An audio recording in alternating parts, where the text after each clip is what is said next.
Should all of the household tasks solely fall upon me? No, they should not fall upon you.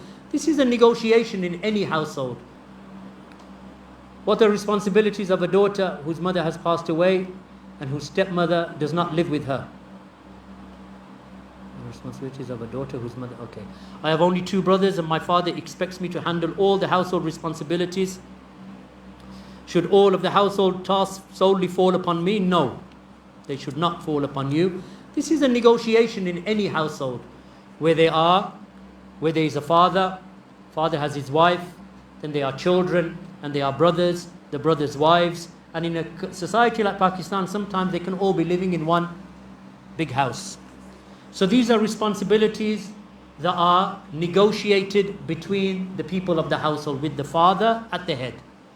So he doesn't do dhulm upon one and says, right, you are the girl and you do everything. Ye baithe hue. Stepmother sitting there drinking tea all day and eating matai. Right? And this girl is doing the charu and she's cooking and she's cleaning, and all the rest of the daughters-in-law, they're out and working and shopping. No, this is haram. This is dhulm. This is dhulm. So in any household where there are responsibilities, the responsibilities are to be shared. Is there a particular percentage? No, there isn't. Of course. Each person has different responsibilities. So they need to be negotiated with hikmah and with adal.